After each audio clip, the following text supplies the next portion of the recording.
ঝামেলাটা লেগে যায় কেমনে? মনে করেন কোন একটা কিছু সমাজের কাউকে ভালো লাগে না, কেউ কয় না, আপনি কইবেন তখন একটা গেঞ্জাম লেগে যায়। ওর ভাই আপনার সাথে গেঞ্জাম করবো। লাইলা আন্টির কাছে যেই যায় তাকে কি চুল কালার করতে হয়? এই ছেলেরে আমি আজ প্রথম দেখলাম, ওইদিকে সবাই চেনে। আগে কাবির ফয়সালকে ভালো মানুষ মনে করতাম, এখন না। তুই মন থেকে উঠে গেলি, এটা তো লিং বাবার দোকান।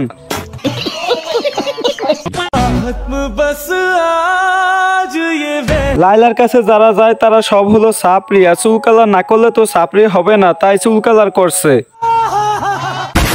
So hey guys, welcome back to Roaster Wizard Nahid। তো কেমন আছো তোমরা? আই হোপ কি তোমরা সকলেই ভালো আছো। তো গাইস আমাদের আজকের ভিডিও টপিক তোমরা টাইটেল এন্ড থাম্বনেল দেখে বুঝতে পারছো। তো গাইস আজকের ভিডিওতে মশলা দিছি পিওর, মজা পাইবা শিওর, এন্ড তার সাথে আছে তিনটা সাপরি, আর এই তিনটা সাপরিকে তোমরা দেখতে পারবা ভিডিও শেষে।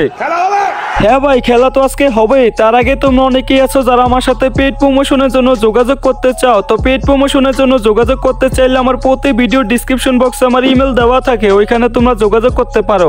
ঠিক আছে। তো গাইস ভিডিওর মূল পয়েন্টে যাওয়ার আগে তোমরা অনেকেই দেখছো, আবার অনেকেই দেখো না, ওমরান ফায়ারে নিউ ভিডিও আপলোড হয়েছে। তো নিউ ভিডিও নাকি পুরাই আগুন। তোমরা যদি নিউ ভিডিওতে রিয়াকশন চাও তাহলে সবাই কমেন্ট করো।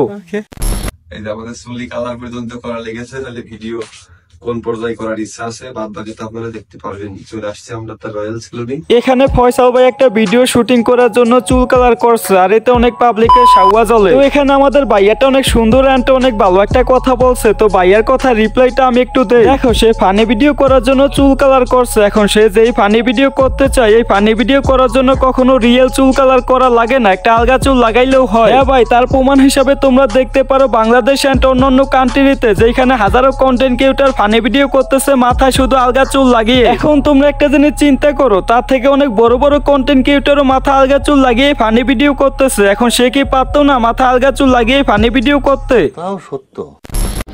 অনেকদিন চলে গেল, অনেক কিছুই হয়ে গেল। বিশ্বাস কর ভাই, ইচ্ছা মতো টিপস। এখন তোমরা কি ভাবতেছো সেটা আমি জানি না, সে হয়তো বা মোবাইল টেপার কথা বলছে, কিন্তু গাইস লাইলা আপা যেই চাই সেটা দেখার পরে আমার তো অন্য কিছু মনে হইতেছে।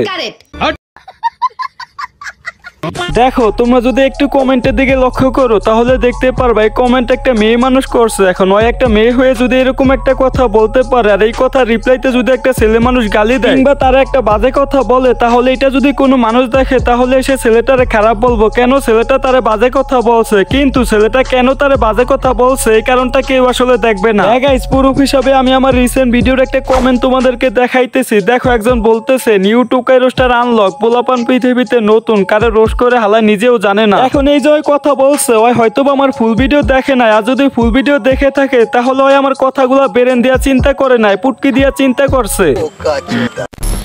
লোক লজ্জায় বলতে ভয় হয়। লাইলা আন্টির কাছে যেই যায় তাকে কি চুল কালার করতে হয়? তো একজন কমেন্টে বলতেছে কাবির ফয়সাল সাপরির মতো কালার করেনি, তার কালারটা ছিল স্মার্ট কালার। আচ্ছা তাই নাকি? যখন অন্য টিকটকাররা চুলে কালার করে তখন তাদেরটা হয়ে যায় সাপরি, এখন কাবির ফয়সাল করছে তার জন্য তারটা হয়ে গেছে স্মার্ট। এখন আমি তো শুধু চিন্তা করি, আপনি এত সুন্দর একটা কথা বলছেন, এখন এই কথাটা কি মাথার ব্রেন দিয়া চিন্তা করিয়া বলছিলেন নাকি পুটকি দিয়া? ও সরি গাইস, আমি তো ভুলে গেছি, টিকটকের বুদ্ধি মাথায় না পাছায় থাকে। ঠিক বলেছো। তো গাইস এখন আমরা দেখি যে কিছুদিন পর পর উমরকে নিয়ে কন্ট্রোভার্সি হয় বা তারে নিয়ে সব টিকটকাররা গ্যাঞ্জাম করে, এটা নিয়ে সে লাইভের ভিতরে কি বলছে। ঝামেলাটা লেগে যায় কেমনে? মনে করেন কোন একটা কিছু সমাজের কাউকে ভালো লাগে না, কেউ কয় না, আপনি কইবেন তখন একটা গেঞ্জাম লেগে যায়। এই জন্য অনলাইনে অনেক সময় অনেক ঝামেলা হয়। ওর ভাই আপনার সাথে গেঞ্জাম করবো, আমি তো গেঞ্জাম করার পারছেন না, আপনি আমার গালি দিবেন, আমি আপনার সালাম দিয়ে বুকে জড়াই নিব, তারপরে করবো। আপনার একটা জায়গায় একটা অনুষ্ঠান হইতেছে, ওই জায়গায় 10 জন গেল, আপনি গেলেন না। বিষয়টা এমন কি 10 জন মানুষ বলো আপনি কিছুই না, এর লেগে আপনি ডাক পান নাই। এরা ব্যাক স্টোরিটা দেখবেন না, যদি আপনি জান নাই, আপনার কাছে ইনভিটেশন সবার আগে আসছে, আপনি জান না ইচ্ছা কিনা, আমাকে তো ভালো লাগে নাই, আপনি জান না, এটা আলাদা, এটা কেউ দেখবো না। দেখো, সেই কথাটা কেন বলছে তোমরা অনেকেই হয়তো বা বুঝতে পারছো, আবার অনেকেই বুঝতে পারো নাই। তো যারা বুঝতে পারো নাই তাদেরকে আমি বুঝাইতেছি। দেখো, কিছুদিন পরে পরে টিকটকাররা কি করে, কোন টিকটকারের যদি বার্থডে হয় তাহলে ওখানে সবাই চলে যায়, গিয়ে একসাথে সবাই হাজার হাজার ভিডিও করে। আর যদি তাদের ভিতরে কোনো টিকটকার বিয়ে করে তাহলে তো কথাই নাই, ওখানে সবাই গিয়ে একের পর এক ভিডিও করতে থাকে। তাদের ওই ভিডিওর জন্য তোমরা টিকটক এন্ড ফেসবুকে ঢুকতে পারবা না। তারপরে এই যে কিছুদিন পর পরে সব টিকটকাররা এখন সেলুন দিতেছে, এই সেলুন উদ্বোধন করতে সেলুনগুলোতে অনেক জনপ্রিয় কন্টেন্ট ক্রিয়েটর গিয়েছে, কিন্তু তোমরা এখনো এমন কোনো ভিডিও দেখছো যেখানে সেলুন উদ্বোধন করতে উমরান ফায়ার গিয়েছে? এখন এই যে সেইগুলোতে যায় না, তার মানে কি তার এইগুলা থেকে দাওয়াত দেয় না? দেখো, তার সব জায়গা থেকে দাওয়াত দেওয়া হয়, কিন্তু সেইগুলাতে যায় না, সেইগুলারে ইগনোর করে।